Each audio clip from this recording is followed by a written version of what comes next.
મિત્રો કેમ છો? મજામાં? તો આજે આપણે જવાનું છે રત્નેશ્વર મહાદેવના દર્શન કરવા. મારા ગામથી છે ને 7 થી 8 કિલોમીટર આવેલું છે. દરિયા કિનારે એકદમ મસ્ત વ્યૂ પણ આવે છે ને એક ના મસ્ત મજાની ગુફા છે, તો એની પણ આપણે વિઝિટ કરવાના છીએ. તો વિડીયોમાં છે ને સેટ હોતી બન્યા રહેજો, કેમ કે આજનો વ્લોગ છે ને આપણે બહુ ખાસ રહેવાનો છે, કેમ કે આપણે આજે જવાનું છે દરિયા કિનારે.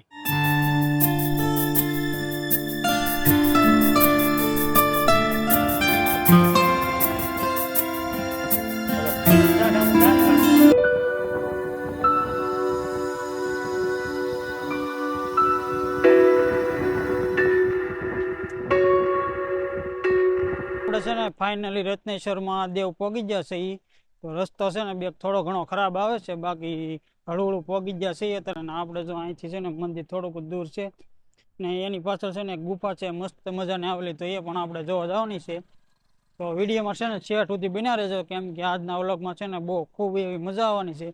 અને આ મંદિર છે ને એક દરિયા કિનારે આવેલું છે, તો અત્યારે છે ને દરિયો પણ ભરાય છે અને દરિયાના મોજા પણ એકદમ જોરદાર આવે છે.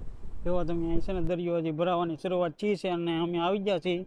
અત્યારમાં વાગી ગયા છે લગભગ 2 વાગી ગયા છે. તો આપણે હવે છે ને સૌથી પહેલા દર્શન કરી આવીએ અને અહીંયા મંદિરની પાસે તમને શું શું સુવિધા છે ને એ પણ આ વિડીયોની અંદર તમને બતાવવાની છે.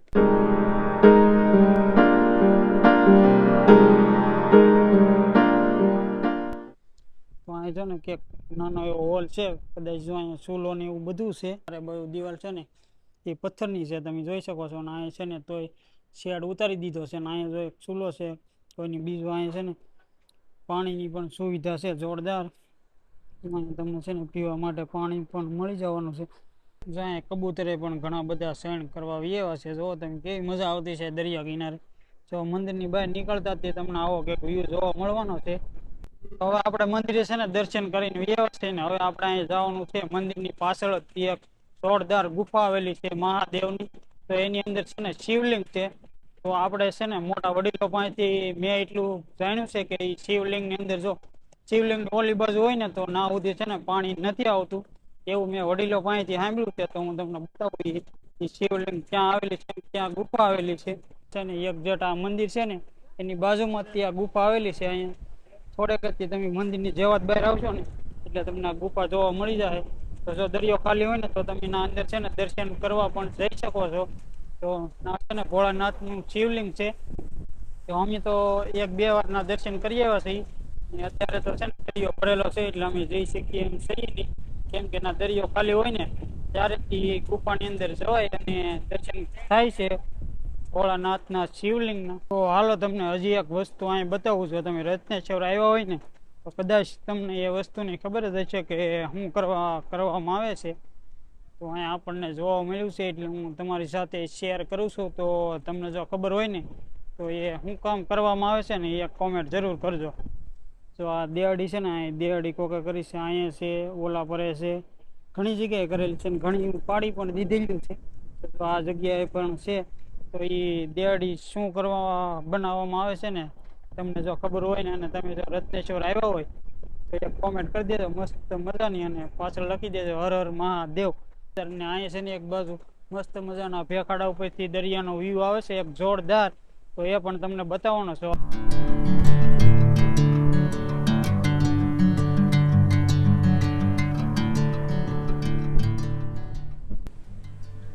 દરિયા કાંઠે બેહવાની ક્યાંક મજા જ અલગ આવે. શું કેવું છે તમારું? તો આપણી બાજુ એકદમ તારે બધું દરિયો છે ને આપણે અત્યારે બેઠા છે અહીં જો એક જેટ આપણી સામે છે ને મહાદેવની ગુફા છે, આ રહ્યું મંદિર છે. આપણે જો અહીં દરિયા કાંઠે આવી ગયા છીએ. કેમ છે અહીંનું વાતાવરણ જોવો તમે. આ મોજ લેવી ને તો આપણે ગામડે દરિયા કિનારે જવું પડે. તો અહીં કંઈક બેહવાની અલગ મજા જ એવી છે કે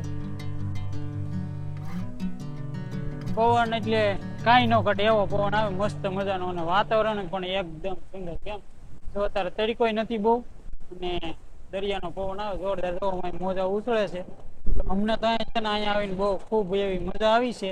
હજી આપણે એક ધાર ઉપર જવાનું છે તો નાથી પણ દરિયાનો વ્યૂ આવશે એકદમ જોરદાર, તો એ પણ તમને બતાવવાનો છે. તો હાલો આપણે પેલા છે ને તમને નાથી વ્યૂ દેખાડવાનો છે. હાલો આપણે ફટાફટ આંથી છે ને મસ્ત એવી જગ્યા છે હજી પણ, એ પણ તમને બતાવવાની છે. તો હાલો આપણે એ પણ જોઈ આવી. ફોટા શૂટ કરે છે તો આપણે 1-2 ફોટા તો અહીંયા આવ્યા છે એ તો લેવા જોઈએ ને. તો હાલો આપણે ફટાફટ આપણે પણ 2-3 ફોટા પડાવી લઈએ. Never the same. Never you calling my name. I'm taking my sweet time. તો ફાઇનલી મિત્રો આપણે છે ને અહીં મહાદેવના દર્શન કરી લીધા છે અને થોડાક ફોટા બોટા પણ બધું પાડી લીધું છે. અને હવે અહીં એક છે ને માથે એક મસ્ત મજાનું લોકેશન આવે એવી ધાર છે. તો નાથી છે ને દરિયાનું એકદમ મસ્ત લોકેશન આવે છે. તો એ પણ તમને બતાવવાનું છે. તો હાલો ફટાફટ આપણે છે ને આ ધાર ઉપર વ્યા જઈ પછી તમને બતાવું. નીચે કરતા પણ જોરદાર વ્યૂ આવે છે આ ધાર ઉપરથી.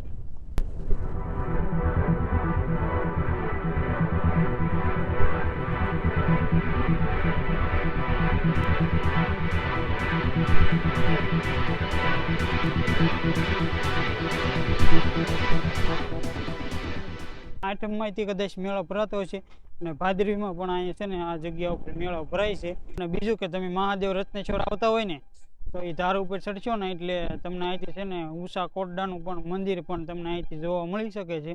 તો આપણે છે ને ધારની આ બાજુ આવી જાઓ ને તો આવડા ટાપુ છે ને એ ઉષા કોટડાનું છે. ના કાળિયા ભેલનું ઉષા કોટડા કહેવાય ને એવડું ઉષા કોટડા છે આ ટાપુ છે ને. એ મહાદેવના દર્શન કરીને જેવાથી ધાર ઉપર આવશો ને એટલે તમને એક સાઈડ છે ને આ આખી આ સાઈડ આવી જાઓ ને એટલે તમને ઉષા કોટડાનું મંદિર પણ દેખાઈ જાય.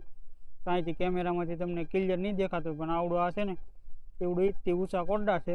તમે પણ રત્નેશ્વર મહાદેવ આવ્યો હોય ને તો કોમેન્ટમાં હર હર મહાદેવ લખવાનું ભૂલતા નહીં.